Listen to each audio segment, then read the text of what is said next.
Assalamualaikum warahmatullahi wabarakatuh. Waalaikumsalam warahmatullahi wabarakatuh.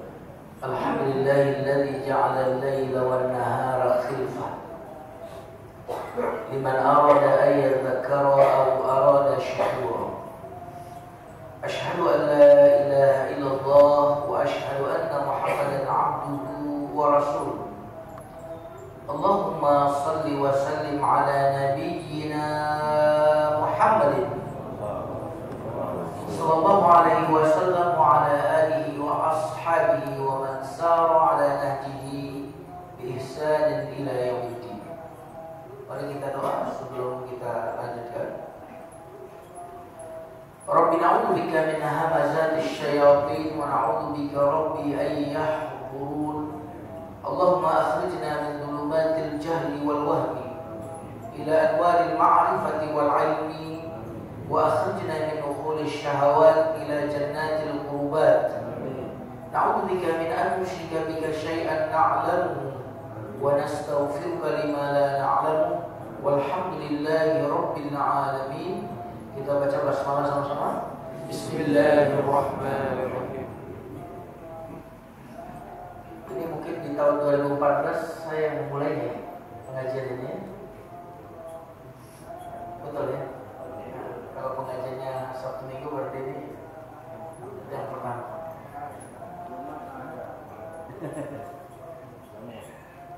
Ada definisi sebelum masuk fikih. Ada definisi manusia yang disampaikan oleh Hasan Al-Basri, seorang tabi'in. Al-insanu majmu'atu minal ayyam. Fa idza dhahaba ba'dul ayyami dhahaba ba'du. Fa idza dhahaba al-ba'd yushaku an yadhhaba al-kull. Kata beliau, manusia adalah kumpulan hari-hari. Apabila sebagian hari pergi, sebagian komponen diri manusia juga ikut pergi. Betul. Coba lihat foto kita yang dulu dengan yang sekarang. Banyak yang sudah beda, banyak yang sudah pergi. Fa'idha dhahabal ba'd, apabila sudah pergi sebagian dari tubuh kita, elemen kita itu, maka sudah dekat akan pergi totalitas diri kita semuanya. Itu waktu demikian, karena waktu itu adalah diri kita semuanya. Bapak Ibu sekalian yang dimuliakan Allah, ya, karena bertambah tahun berarti ini tanda umur kita berkurang. Makanya para ulama mengatakan siapa yang sudah memasuki usia 40 tahun, umumnya sisanya tidak banyak lagi. Belum. Ini kok jadi bingung semua ya kalau ngomong begini. Siapa yang sudah memasuki usia 40 tahun, apalagi di atasnya ya, itu umumnya sisanya tidak banyak lagi. Maka segeralah beramal sebelum datang 7. Apakah kalian menunggu yang 7? Kapan taat nunggu 7? Nunggu miskin. Miskin itu kadal faqru ayakuna kufran. Kefakiran itu mendekatkan orang kepada kekafiran. Nunggu kaya yang membuat kalian pomah dan sombong. Kalla innal insana la yatgha. Kapan ar-ra'us? Manusia itu bisa melampaui batas-batas ketika dia merasa berkecukupan. Apa yang kalian tunggu? Nunggu sakit? Apalagi nunggu mati? Nunggu dajjal? Nunggu hari kiamat? Maka sungguhnya semakin bertambah usia kita, makin dekat kita berjumpa dengan Allah. Karena dengan bertambahnya usia, seluruh potensi fisik kita melemah, ya kan? Kenapa melemah? Sebenarnya kelemahan fisik itu adalah Rasul, utusan Allah, yang ingin mengatakan kepada kita yang sudah lemah fisiknya itu, fulan, telah memutih rambut, telah memudar penglihatan, telah berkurang pendengaran, telah bongkok punggungmu. Wahai fulan, telah dekat waktu perjumpaanmu dengan. Sudahkah engkau bersiap? Ini kira-kira renungan awalnya. Mari kita masuk ke fikih. Apa kabar Bapak? Alhamdulillah. Langsung bengong-bengong kalau bicara yang begini.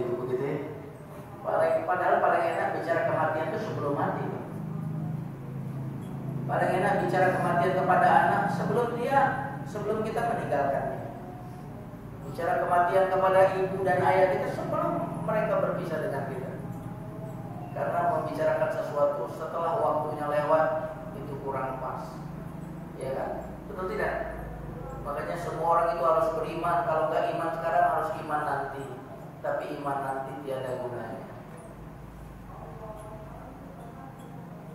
Makanya bagaimana kita menyadari hakikat kematian itu sebelum kita mati itu yang penting. Mari kita masuk ke tema fikih. Hari ini tema fikih adalah mauqiful imami wal ma'mum. Posisi imam dan makmum. Poin yang pertama adalah istihbab wuqufil wahid an yaminil imam wal itsnaini fasa'idal khalfah. Disunahkan kalau makmumnya satu orang itu hendaklah dia berdiri di sebelah kanan imam persis. Sebagian ulama mengatakan sama ratanya.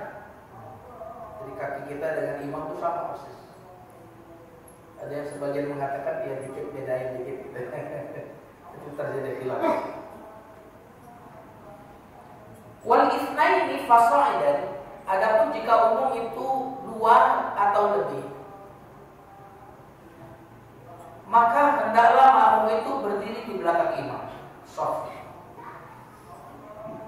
Nah, yang saya sampaikan tadi karena ada hadis Jabir, ya, kata beliau, qama Rasulullah yusalli, Rasulullah berdiri untuk sholat. Faji'tu maka aku datang, faqumtu ala yasarihi, kemudian aku berdiri di sebelah kiri Nabi. Fa akhadha yadayya fa adarani hatta aqamani an yamini. Lalu Nabi lagi sholat itu menarik tanganku, taruh begini, sampai aku berdiri di sebelah kanannya. Jadi dalam sholat imam boleh bergerak dengan gerakan yang dibutuhkan.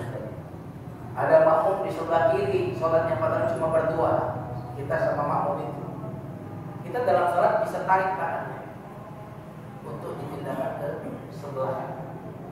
Kemudian Jabir melanjutkan, "Sumaja'a Jabir bin Sakhar." Kemudian datang lagi seorang yang bernama Jabir bin Sakhar, faqama an yasarihi. Lalu berdiri di sebelah kiri Rasul. Tadi saya sudah sebelah kanan, kemudian ada orang datang lagi, dia di sebelah kiri. Fa akhadha bi aydina jami'an. Kemudian Rasulullah memegang tangan kami berdua. Ya. Fadafa'ana hatta aqamana khalfah. Kemudian Rasul mendorong kami sehingga kami berdiri di belakangnya. Rawahu Muslim wa Abu Dawud. Jadi kanan kiri ditarik semua sama Rasul untuk sholat di belakangnya. Nah, ini menunjukkan bahwa posisi imam kalau makmum kalau sendiri di sebelah imam persis sejajar ataupun mundur sedikit. Adapun jika 2 atau lebih maka mereka di belakang imam. Dan ini juga dalil bolehnya imam itu bergerak untuk membenahi shaf tadi, ya, walaupun dia sedang di dalam salat. Wa idza hadratil mar'atu al-jama'ah waqafat wahdaha khalfar rijal. Apabila datang seorang wanita ikut salat berjamaah tapi dia sendiri, ya, maka tidak mengapa wanita itu salat di belakang laki-laki, di belakang. Tidak boleh tusaffu ma'ahum. Janganlah wanita itu ikut shaf pria, tapi tetap meskipun sendiri di belakang. Fa'in khalafan, tapi meskipun demikian, kadang-kadang di rumah, ya, mungkin ruang sholatnya sempit, ya, kadang-kadang ini istri ikut shopnya, ya karena keluarga begitu dan mungkin tempatnya, ya kurang ideal, ya. Meskipun dia menyelisih ini, tetap sah sholatnya menurut mayoritas ulama, sah. Tapi yang utama dia di belakang. Ada sebuah riwayat dari Anas, kata Anas, aku sholat bersama yatim, berarti masih anak-anak nih. Karena kalau kita ini meskipun orang tuanya udah nggak ada, dan yatim lagi. Jadi Ini kata yatim di sini Pak, anak. Dari dulu ini udah yatim semua ya. Sebagian sudah yatim termasuk saya. Tapi udah gak yatim lagi, kenapa? Sudah dewasa, sudah besar ya. Sholaitu ana wa yatim fi baitina khalfan Nabi. Aku dan anak yatim di rumah kami sholat di belakang Nabi. Wa ummi Ummu Sulaim khalfana. Dan ibuku yang bernama Ummu Sulaim itu sholat di belakang kami. Dalam lafaz yang lain, fasufittu ana wal yatim khalfa. Aku dibuat shopnya di belakang Nabi persis. Wal ajuz min waraina. Adapun ibuku ada di belakang kami. Ini berarti ini dalil dari keterangan yang tadi saya sampaikan. Itu poin yang pertama. Mari kita masuk ke poin yang kedua. Istihbabu wuquful imam muqabilan li wastis shaff wa qurbi ulil ahlami wan nahyi minhu. Hendaklah imam itu posisinya berada di tengah shaf. Ya, ini persis di tengah. Jangan di situ ya imam, atau di situ. Shafnya dia berada di tengah. Dan disunahkan orang-orang yang alim, mengetahui ilmu, itu berada di baris terdekat dengan imam. Nanti ada alasannya kenapa ya. Karena ada hadis dari Abi Hurairah Rasulullah bersabda, wasitul imam wasudul khalal. Hendaklah imam berada di tengah dan tutupilah celah-celah. Kemudian Rasulullah bersabda, liyaliyani minkum ulul ahlami wan nuha, tsumma alladziina yalunahum, tsumma alladziina yalunahum, wa iyyakum wa haysyatil aswaq. Hendaklah orang-orang yang berilmu itu berada setelah persis di belakangmu, kata Nabi. Kemudian setelah itu yang di bawah mereka, kemudian itu yang di bawah mereka. Makanya Rasulullah SAW senang sekali jika setelah beliau itu yang ada di shopnya adalah muhajirin atau ansor. Kenapa? Pertama tujuannya agar muhajirin dan ansor itu mengambil dari Nabi tata cara salat sehingga sampai kepada kita disampaikan. Itu yang pertama. Yang kedua, kalau imamnya salah, maka yang belakang itu tahu kalau imamnya salah. Makanya ilmu muhasabah, ini kebetulan banyak tahun-tahun baru itu orang melakukan muhasabah. Salah satu alat muhasabah itu Pak, yang pertama adalah ilmu. Bapak kalau anaknya belajar bahasa Inggris lalu membaca teks bahasa Inggris, tapi Bapak nggak pernah belajar bahasa Inggris, lalu anaknya shock. Kemampuannya ini lihat aku bisa baca bahasa Inggris. Bapaknya nggak pernah belajar bahasa Inggris, dibaca teksnya. Oh, gitu. Misalkan how are you, misalnya, how are you, misalnya. Kita yang nggak ngerti sebagai orang tua, lihat dia baca, apa kita bilang? Apa penilaian kita terhadap anaknya? Hebat, betul nggak? Keren. Kenapa Pak? Padahal anak tadi pertanyaan dasarnya banyak masalah, tapi orang tua yang nggak tahu, nggak pernah belajar, anaknya baca bahasa Inggris, dia bilang hebat. Saya ini kalau baca Quran, ya di depan beberapa ustadz di Indonesia ini katanya bagus, katanya. Tapi kalau saya baca sama Syekh Mesir, itu saya di Mesir, salah dulu. Yang tergantung pembandingnya kan. Pembanding. Nah itu artinya syarat muhasabah, ini korelasi ke muhasabah, adalah kita itu mengerti ilmu. Karena orang yang tidak tahu ilmu tidak tahu dia salah. Kalau kita pedagang, muhasabahnya harus tahu dagang secara Islam itu seperti apa, supaya bisa mengoreksi dagang kita ini sudah syar'i atau belum. Sebagai kepala rumah tangga kita harus ngerti apa kewajiban suami, baru bisa muhasabah. apakah saya sudah melakukan kewajiban itu? Istri juga begitu, anak juga begitu. Jadi syarat muhasabah yang pertama itu adalah ilmu. Pak, kalau jarum jatuh, lampunya itu kecil, kelihatan kan? Pak, malam hari lampu jarum jatuh di rumah karpet, lampu kita kurang terang, kelihatan kan? Nggak kelihatan. Kalau lampunya terang sekali, kelihatan kan? Kelihatan kan? Maka ilmu itu semakin luas ilmu orang, semakin terang cahaya dan semakin tahu dia salah atau benar. Karena mata ini bisa lihat nggak tanpa cahaya? Halo? Nggak bisa. Kenapa kok masih dinyalain sih lampu? Kan udah siang. Kenapa? Sampai kelihatan. Berarti mata ini bisa melihat sendiri nggak? Bisa melihat sendiri nggak? Bisa, harus ada cahaya.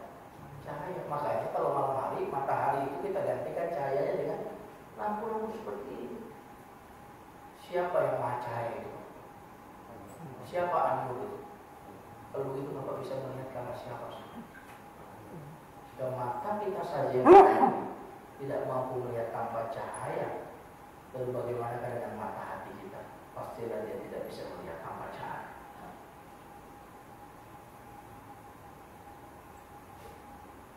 Kalau ya ilmu itu cahaya, nur.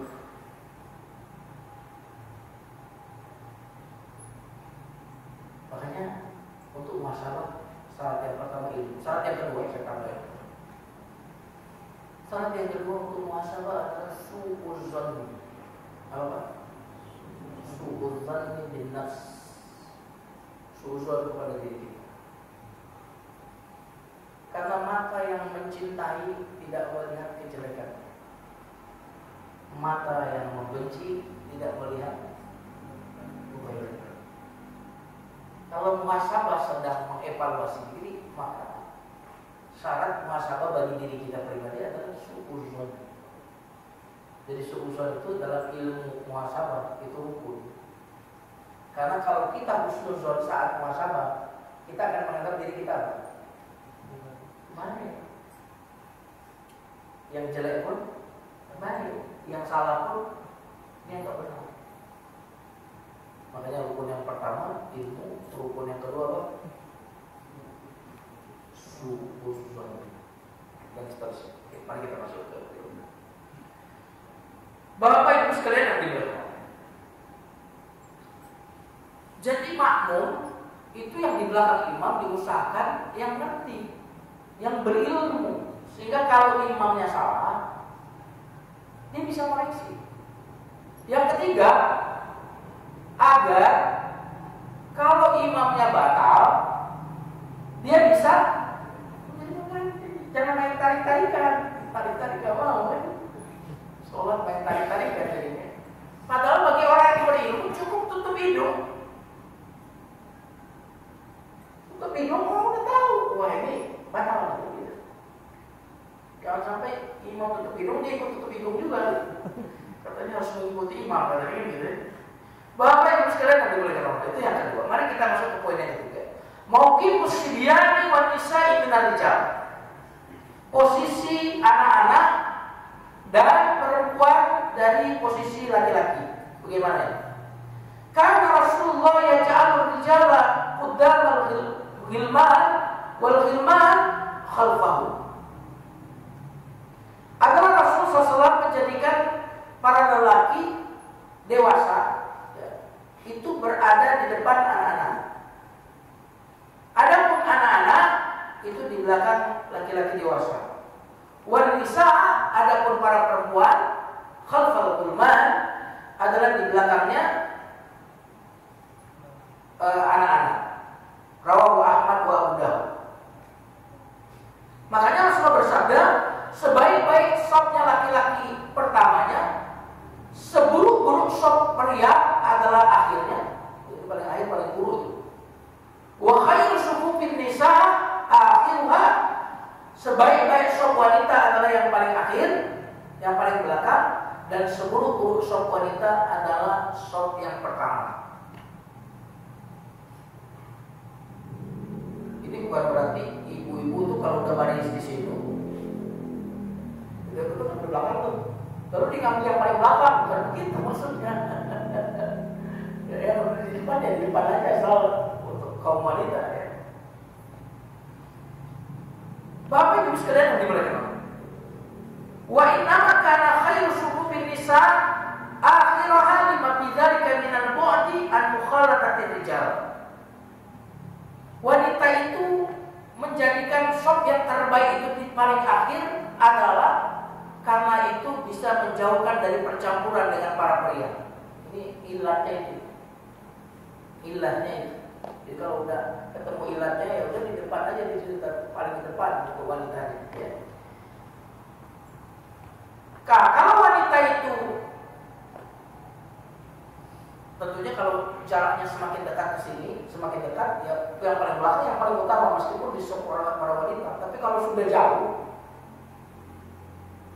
jauh, ya artinya sudah tidak ada ilatnya lagi yang menyebabkan itu, dia boleh di depan utama juga supaya kedengaran. Bapak Ibu sekalian yang dimuliakan, itu posisi anak-anak wanita dengan dibanding dengan posisi para lelaki. Mari kita masuk ke poin yang keempat. Salat sendiri di belakang shaf. Wah, ini penting, terutama yang sering ketinggalan sholat.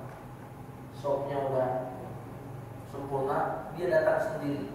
Penting. Man kabbara lis-shalah khalfas shaf tsumma dakhalahu wa adraka fihi ruku' ma'al imam sahhat salatuhu. Siapa yang takbir dalam sholat di belakang shaf, ya, kemudian takbir Allahu Akbar, kemudian misalkan saya belum sampai ke shaf,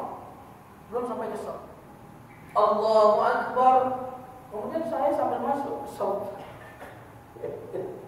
ya, kemudian setelah masuk saya dapat rukuk bersama imam, sah salatnya. Ya. Apa dasarnya? Itu berarti tadi saya awalnya nggak masuk shaf tapi sudah takbir, ya kan? Kemudian masuk ke shaf, berarti sudah masuk shaf, ikut jamaah, lalu dapat rukuk, sah salat. Dalilnya apa? Dari Abi Bakar, bahwa beliau mendatangi Nabi sedang dalam keadaan sholat, ya, dan dalam posisi rukuk Nabi. Faraka'a qabla ayasila ila shaf. Ini Abi Bakar ketika melihat Nabi sedang rukuk, dia ikut rukuk sebelum sampai shaf.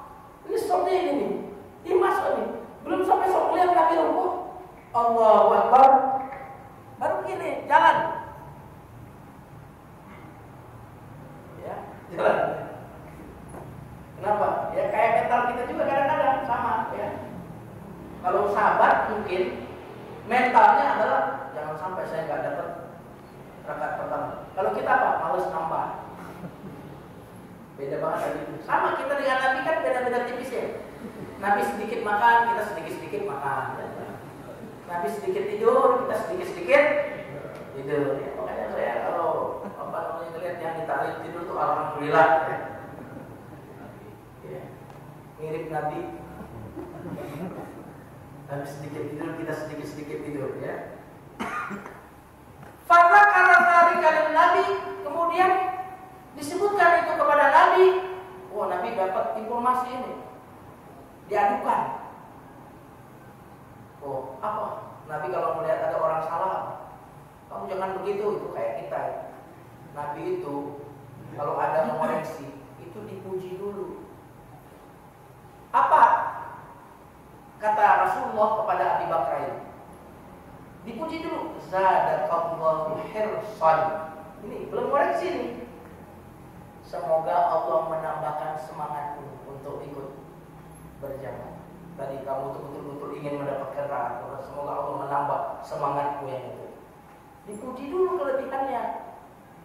Baru wala ta'ud, jangan diulangi yang kayak tadi ya.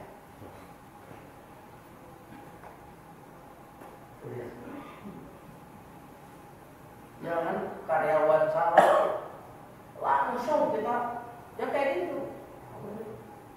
Puji dulu kelebihan. Kamu itu karyawan saya yang sebenarnya saya suka kalau datangnya pagi ya. Tapi yang kayak tadi jangan dilakukan lagi. Sama-sama anak juga begitu.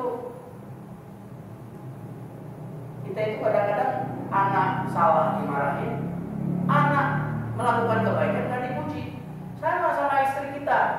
Istri kita masak asin kita komentari, masaknya kurang garam kita komentari. Tapi kalau masakannya enak nggak pernah dipuji. Betul nggak Bu? Ya. Kalau dia masaknya beberapa kali dia masak enak, jarang dengar pujian dia. Tapi pikiran kurang apa itu cepat sekali kita komentarnya. Zadakallahu bihirsan wala ta'ud. Nah, tapi Nabi nggak nyuruh mengulang. Nggak nyuruh mengulang. Meskipun tadi di awal dia belum masuk ke shaf, kemudian masuk, Nabi tidak mengulang, tidak menyuruh orang untuk mengulang. Cuma Nabi bilang jangan diulangi lagi yang kayak gitu ya. Tapi soalnya tidak disuruh diulang ya. Itu berarti dari hadis ini bisa diambil kesimpulan bahwa kalau kita ya sholat sendiri di belakang shaf nggak ada teman, sah sholatnya sebagian mengatakan, tapi kurang sempurna. Dalilnya apa? Abi Bakar. Kalau nggak sah kan sempat di luar shaf tuh, mestinya disuruh ulang benar. Ini salah satu dasar, salah satu ya, berarti nanti ada pendapat lain. Karena ada hadis Nabi yang lain, ini salah satu saja. Sehingga gini lah pikir yang bisa begini. Mengambil dasar dalil ini menjadi kesimpulan hukum. Apa itu? Ya, memang nggak utama. Tapi sah. Dalilnya apa? Hadis Abi Bakar. Dan hadisnya sahih Pak. Diriwayatkan oleh Imam Bukhari, Imam Ahmad. Karena itu mayoritas ulama mengatakan ya sihhata salati ma'al karahah. Sah salatnya tapi makruh salat kayak gitu. Jadi kalau kita sendirian itu salatnya sah tapi salatnya makruh, enggak utama. Berarti apa? Lebih baik salat sendiri. Kira-kira gitu.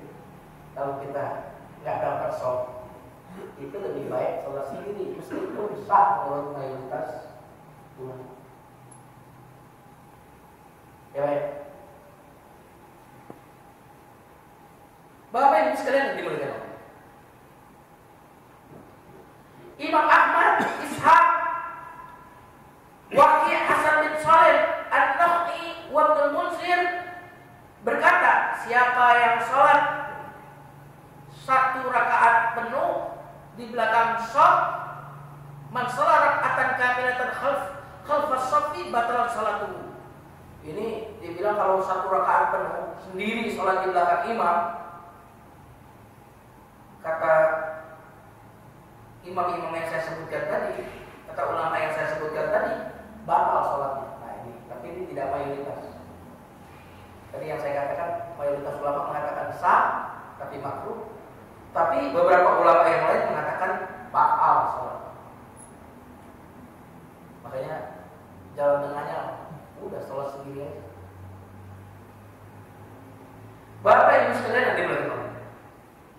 Dari wabisa bahwa Rasulullah melihat seorang laki-laki sholat sendirian di belakang shaf. Maksudnya dia shafnya sendirian, tidak gabung sama shaf yang sudah ada. Ya.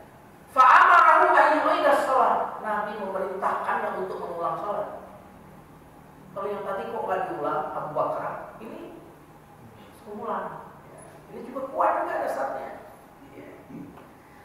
Ada lafaz yang lain dari Imam Ahmad, Su'ila Rasulullah an-rajulin. Rasulullah ditanya tentang seorang laki-laki yang sholat dengan shaf sendirian, maka Rasulullah SAW menyuruh orang ini mengulangi sholatnya. Ini juga dalil yang lain. Dari Ali bin Syaiban bahwa Rasulullah SAW melihat laki-laki sholat di belakang shaf sendirian.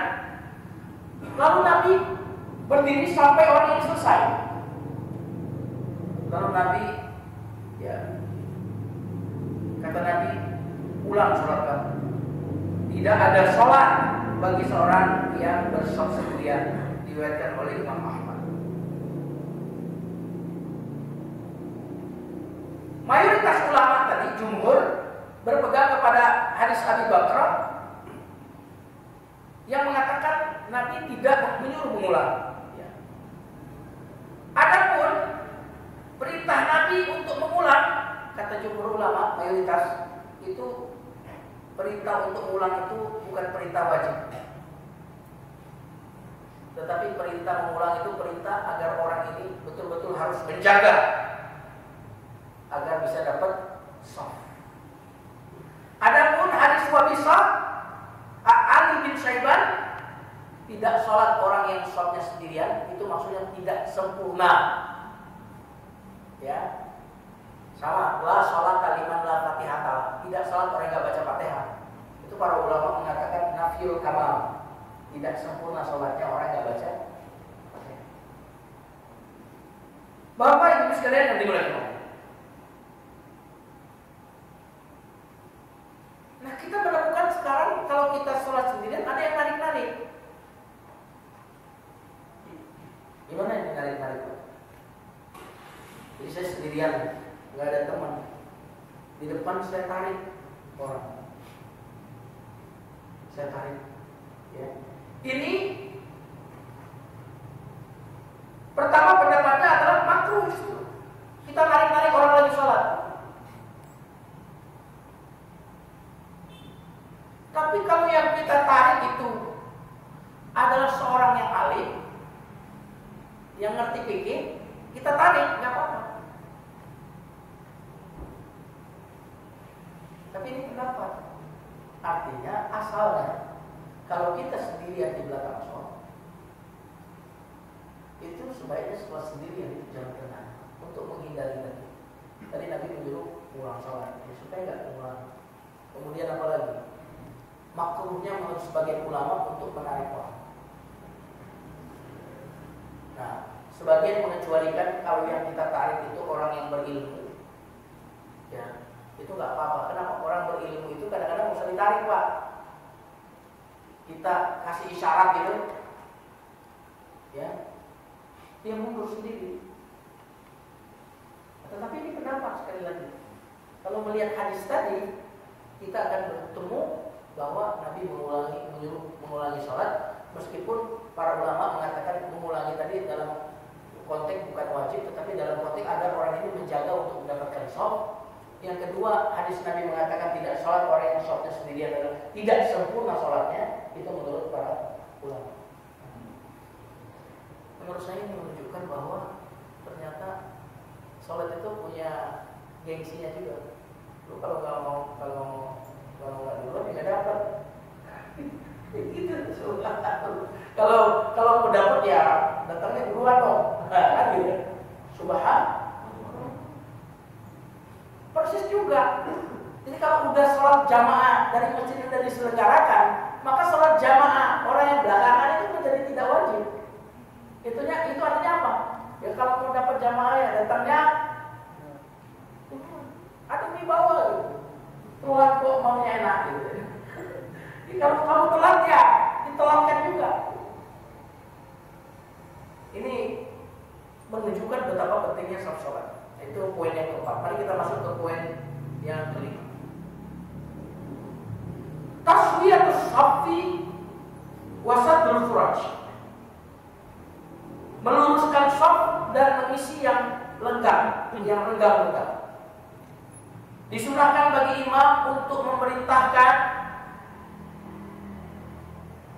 kepada makmumnya meluruskan shaf dan mengisi yang renggang-renggang sebelum sholat. Jadi imam, ya kalau nggak bisa bahasa Arab, ya bisa pakai bahasa Inggris ya karena belum masuk waktu sholat. Ya. Luruskan dan rapatkan shaf kalau nggak bisa bahasa Arab. Kalau bisa bahasa Arab, digabung aja. sawu sufufakum fa inna taswiyatash sufuf min tamamis shalah. Luruskan dan rapatkan shaf, karena lurus dan rapatkan shaf itu merupakan kesempurnaannya sholat. Dan kalau bisa milih yang ada dari Nabi, jangan ngarang-ngarang. Mentang-mentang bisa bahasa Arab, nanti ngarang-ngarang. Sawu, ya itu dia panjang banget. Ini orang ikut batal dia mulai sholat. Ya. Dari Nabi itu dari ringan sekali. Sawu wa'tadilu, tarasu wastawu. Kadang-kadang karena bisa bahasa Arab panjang-panjangin, ya, orang jadi aneh. Nah, yang ringan, yang orang cepat paham, kalau nggak bisa bahasa Arab, bahasa Indonesia aja. Kalau bisa hafal, bahasa Arabnya dikit, bahasa Indonesianya. Rasulullah SAW dari Anas disebutkan bahwa Nabi menghadapkan wajahnya sebelum takbir. Jadi memang imam itu memang menghadapkan wajahnya ke bangun sebelum takbir. Karena ada imam itu waktu sholat, Allahumma la ilaha illallah, sawwa'tadilu, luruskan dan dirapatkan sholat. Nggak ada itu. Bagaimana dia tahu kalau makmumnya sawwa'tadilu? Pak, mohon itu luruskan. Ya, sebelah kanan.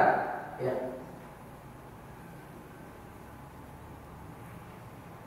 Nanti saya akan sampaikan. Kok sampai seperti itu? Kamu sampai seperti itu nanti saya sampaikan.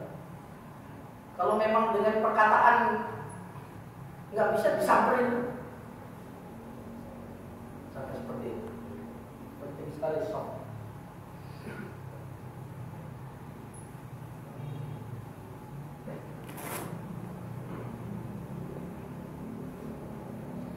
Adalah Rasulullah SAW meluruskan sholat kami sebagaimana beliau meluruskan anak-anak panah. Anak-anak panah diluruskan. Apabila Nabi sudah yakin bahwa kami telah melakukannya, ya, maka Nabi langsung sholat. Tapi kalau Nabi menghadapkan wajahnya ke depan, ke makmum, tiba-tiba ada seorang laki-laki yang dadanya agak menonjol. Berarti gak lurus. Lalu Nabi bersabda, la tasawunna sufufakum aw la yukhalifunna Allahu baina wujuhikum. Kalian luruskan shaf atau Allah ganti wajah-wajah kalian. Ini mengatakan banyak tafsir dan ganti wajah-wajah kalian. Maksudnya ganti dengan wajah binatang. Yang kedua, sifatnya ini kalau kamu nggak mau lurusin shaf, nggak mau lurus, nggak mau sama teman kamu, berarti kamu itu akan dipilihkan oleh sifat-sifat binatang. Itu yang berikutnya ada yang menafsirkan ini banyak tafsiran ini. Atau Allah mengubah wajah-wajah kalian itu tafsirnya banyak. Ada lagi tafsirnya adalah Allah membuat wajah kalian berbeda dengan wajah temanmu. Itu artinya kamu akan bercerai-berai. Kamu akan saling membenci. Kalau saya tak mau melihat bapak ini, berarti saya berbeda dengan dia.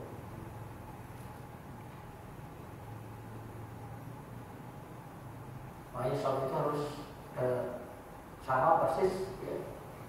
Dan nanti kita akan sampaikan seperti apa sih lurusnya sholat. Dalam hadis yang lain Rasulullah bersabda, luruskan shafmu dan ratakan apa? Lembutkan tanganmu yang berada di antara saudara kalian. Ya, jadi meskipun kita rob, tangannya harus lembut, jangan mengganggu. Lainu kata Nabi. Wasudul khilal, yang renggang-renggang tutup. Karena sungguhnya setan itu akan menempati yang renggang tadi seperti anak kambing yang nggak ada ekornya, nggak ada tanduknya, nyelinap di situ. Jadi sebenarnya banyak mana filosofis. Berarti setan itu Pak, kalau dia nggak bisa, kita dosa besar nggak bisa, ya gitu. Kafir nggak bisa, udah berbagai macam cara nggak bisa. cara nyakit dia itu, setan itu merusak amal kita dan kita berselisih dengan sesama muslim. Kira-kira seperti itu. Ini maknanya.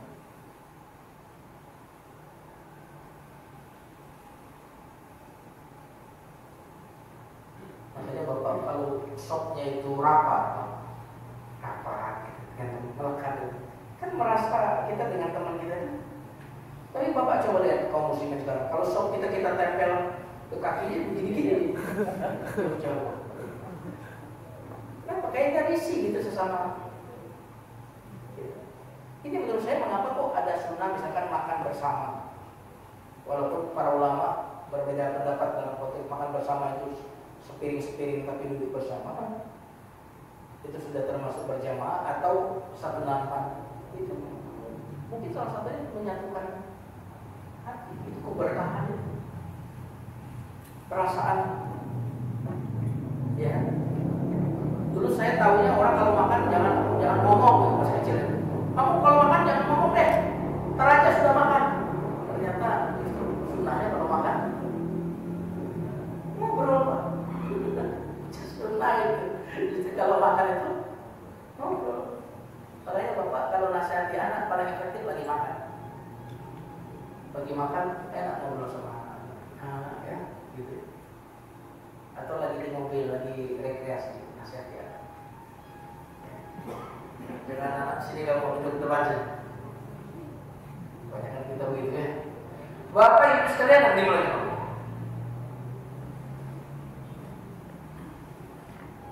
Karena itu Ibnu Umar berkata, tidak ada langkah yang lebih besar pahalanya dari langkah orang yang berjalan untuk mengisi shop yang kosong. Waduh, ini kata Ibnu Umar pahalanya luar biasa. Dan yang menarik, Pak, ada hadis, makanya kalau kita dengarkan imam seringkali berkata, siapa yang menyambung shop maka Allah akan sambungkan, siapa yang memutuskan shop maka Allah akan putuskan. Itu artinya apa? Kalau kita nyambung shop, itu salah satunya akan tersambung kepada Allah. Kalau kita meredakan shop, itu akan diputuskan. Berarti shop itu makin rapat kita dengan teman kita. Gini. Makanya kalau shop jangan begini, Pak. Allahu Akbar. Ini ada orang sholat shopnya begini, kakinya begini. Gimana lurus? Bisa lurus kalau begini. Jadi jangan kalau baris begini, ini agak mohon maaf begini. Gimana coba melurusinnya kalau begini? Jadi kalau shop itu ya begini, Pak. Kakinya lurus, jangan begini, jangan kebuka begini. Nempel. Kenapa? Siapa yang nyambung, sambung kepada Allah. Siapa yang memutuskan, Allah putuskan. Ini teman saya punya analogi, Pak. Bapak masang baterai, renggang, nyala nggak? Nyala nggak? Masang baterai, nggak rapat, nyala nggak? Ini kalau baterainya nggak rapat, ini nggak nyala. Kayak itu analogi saja. Siapa yang shopnya bagus, nyambung kepada. Siapa yang tidak lurus, tidak lurus, maka putus. Subhanallah.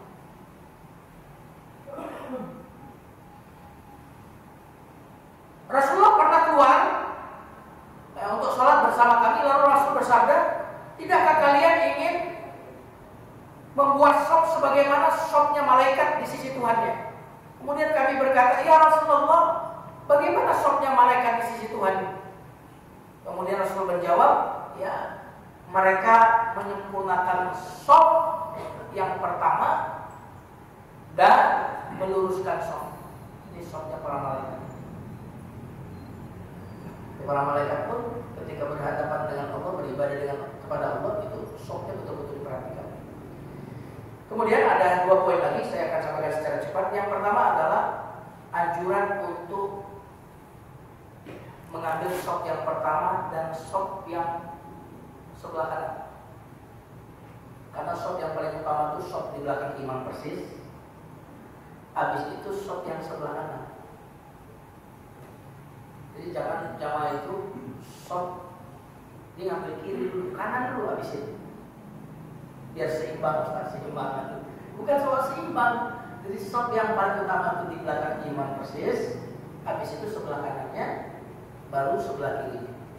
Rasulullah SAW bersabda, andaikan manusia tahu ya betapa luar biasanya memenuhi panggilan azan dan keutamaan sop yang pertama, andaikan manusia tahu itu, lalu mereka tidak bisa mendapatkan sop yang pertama kecuali harus diundi.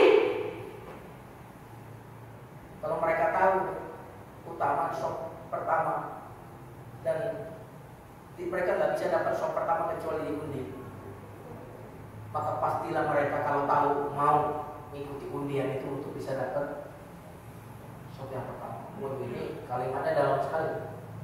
Itu sop pertama itu luar biasa. Saya heran tuh kadang-kadang orang-orang tanya, mau persilahkan Pak?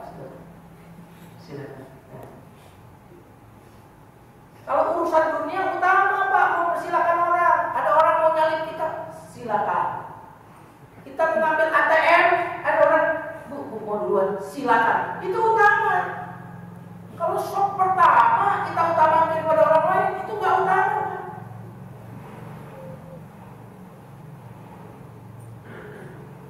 Heran kita. Kalau yang utama nggak kita lakukan, dulukan orang kalau mau nyalip gitu kan?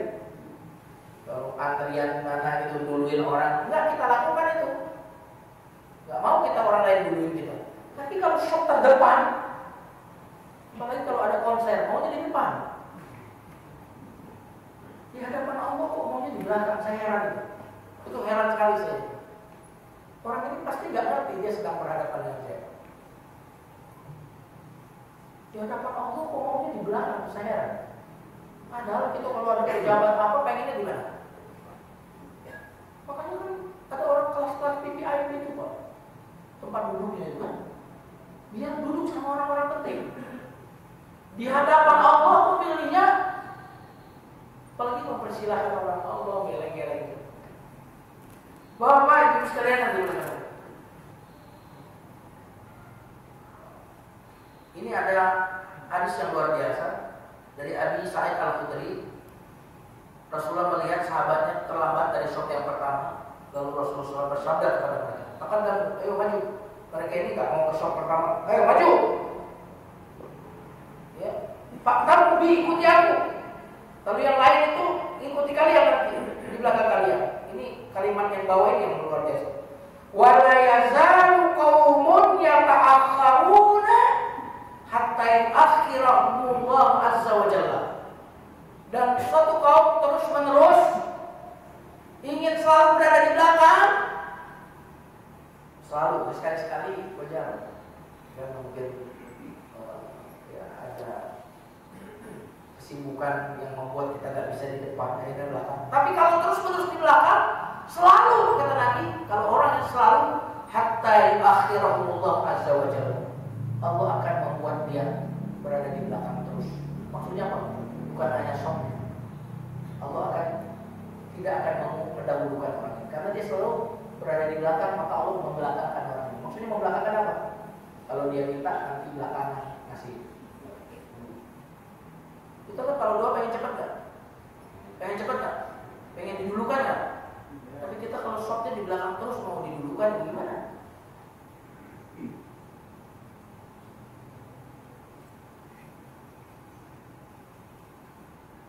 Makanya hendaklah seseorang itu melihat apa yang dia dulukan.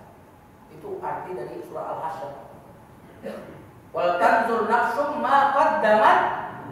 Ma qaddamat itu kalau diterjemah artinya apa yang dia lakukan. Tapi kalau dari sisi bahasa qaddamat itu dari kata-kata muqaddimah. Apa arti muqaddimah? Pendahuluan. Makanya Allah qadim dahulu.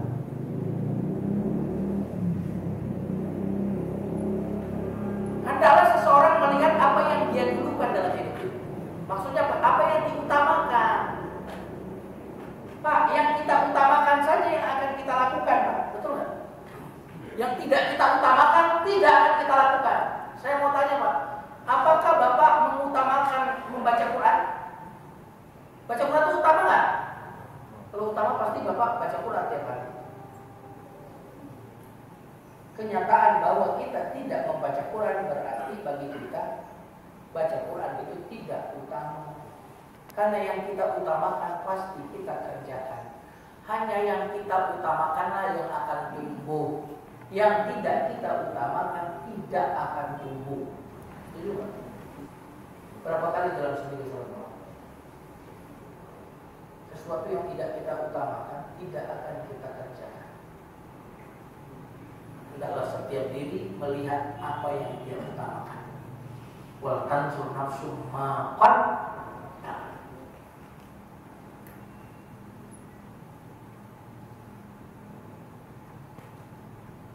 Halo Pak. Sedekah itu kita utamakan. Insya Allah pasti sedekah. Duduk mendengarkan anak, bicara sama anak, itu utama. Kalau utama pasti ada waktu. Tapi kalau sesuatu yang tidak kita utamakan, tidak pernah kita punya waktu untuk itu. Suatu kaum terus menerus mengakhirkan sesuatu, maka dia akan diakhirkan. Dia mengakhirkan Allah, maka Allah mengakhirkannya. Karena itu salah satu asmaul husna al-muqaddim wal muakhir. Dan orang nanti ketika hari kiamat alimat nafsu ma qaddamat, tahulah dia apa yang dulu dia utamakan di dunia dan apa yang dia akhirkan dan lalaikan dia. Dan besok dia, ya laitani qaddamtu hayati. Andaikan aku di dunia dulu mendahulukan untuk kehidupan akhirat ini. Berarti kebanyakan kita mana yang diutamakan, dunia atau akhirat? Dunia atau akhirat? Bapak pernah nggak punya duit ya? Pernah nggak punya duit? Pernah? Gak usah jawab Pak, tampak itu udah kelihatan sama saya Pak. Gimana rasanya Pak kalau Pak punya duit Pak? Hah? Sedih, siapa lagi? Gelisah, galau, kan Pak ya? Jadi kita begitu tuh, kalau kurang duit galau, gelisah. Tapi Bapak pernah gak galau karena kurang amal soleh? Kurang amal tuh galau pernah gak? Apakah kekhawatiran kita kurang uang sama persis dengan kekhawatiran kita kurang amal? Enggak galau, gak baca Quran seharian, enggak galau, udah seminggu gak baca Quran, enggak galau, aneh itu Pak. Aneh, gak baca Quran seminggu enggak galau, aneh. Enggak ke masjid seminggu, enggak galau, enggak gelisah, aneh. Saudara sekalian yang dimuliakan,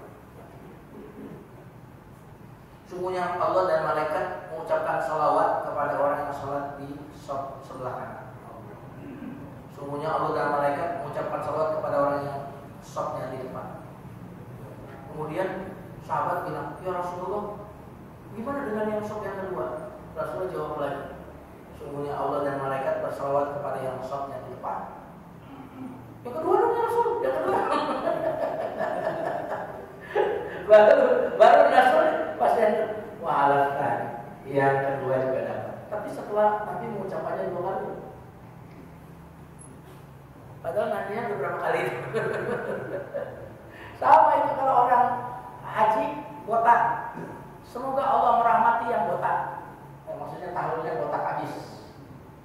Wal muqassirin ya Rasul, yang pendek juga dong ya Rasul. Semoga Allah merahmati yang botak. Yang pendek juga dong ya Rasul. Semoga Allah merahmati yang botak. Yang pendek juga ya Rasul. Wal muqassirin.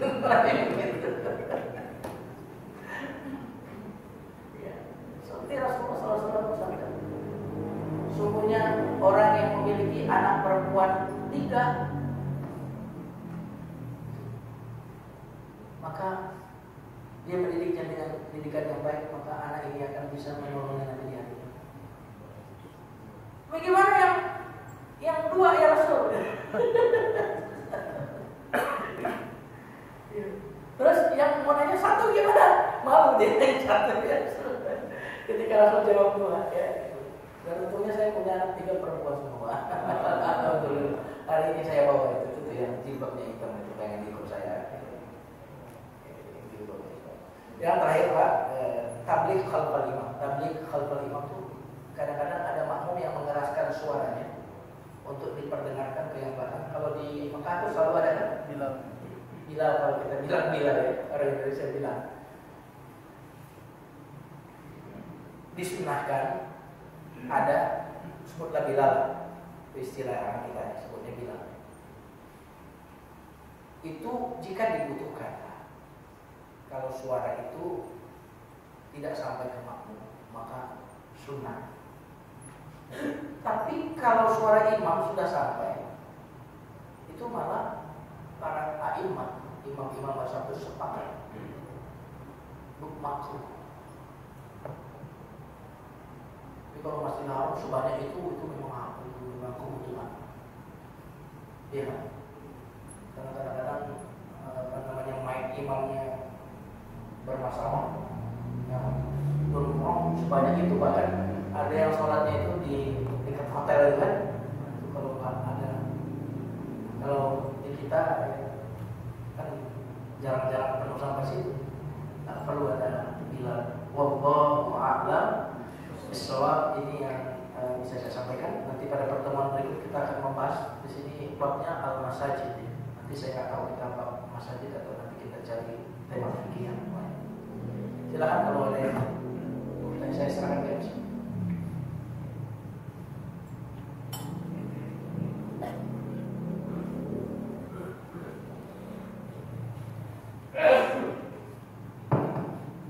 Assalamualaikum warahmatullahi wabarakatuh. Waalaikumsalam. Ya. Posisi imamnya perempuan itu yang tepat lokasinya atau sejajar? Yang perempuan itu sejajar dengan sop yang pertama di posisi perempuan. Ya.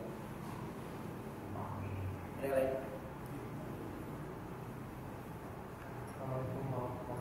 Waalaikumsalam. Mengenai kalau kita berdiri di belakang sendiri itu Ustaz. Ya. Tadi katanya lebih baik kita sholat sendiri Ya. pada akhirnya. Betul. Apakah itu kita nunggu setelah jamaahnya selesai, atau kan kalau kita langsung sholat sendiri kan sementara jamaah masih ada kan nggak boleh juga Ustaz. Nggak apa-apa kalau sholat sendiri. Kalau sholat sendiri nggak usah nunggu. Mau nunggu atau tidak itu pilihan aja. Oh, nggak apa-apa. Nggak apa-apa. Kecuali kalau ada sholat itu udah kita bikin imaman sendiri. Itu kan bikin tandingan ya. Tapi kalau sholat sendiri ya nggak ada masalah. Ya. Kecuali bapak sholat sunnah gitu ya. Sholat sunnah qomat sudah dikumandangkan, bapak baru di rakaat pertama bapak batalkan saja. Kalau yang tadi kasusnya sholat sendirian. Lebih utama sholat sendiri daripada sholat berjamaah tapi sendirian. Sendirian. Ya.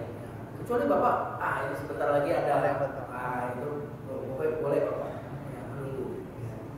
Kata tadi pilihannya, walaupun itu pendapat, colek kira-kira ada orang yang paham gitu ya, colek dia mundur. Bisa ke depannya jadi kosong kalau dia mundur. Iya, nggak apa-apa. Nanti dia akan merapat seperti ini. Yang makanya penting memang mengkaji tentang fikih soft imam dan makmum ini sebenarnya sangat penting. Tapi memang kajian fikih ini kalau tidak diseling-seling tadi seperti saya, bikin ngato karena sangat apa namanya? Ya begitu. Ya, makanya banyak di masjid itu boleh dibilang jarang-jarang kajian fikih. Makanya mohon maaf kalau saya itu kadang-kadang nyambung di sini. Sebenarnya saya sedang caper gitu ya. Sedang caper bagaimana nih mereka mau merhatiin tema fikih ini, tapi saya selingi dulu gitu. Karena pengalaman kajian fikih itu banyak jamaahnya pada kabur. sangat normatif gitu. Ya kan? Sangat normatif. Belum. Baik, karena keterbatasan waktu, ada rapat pengurus PKM.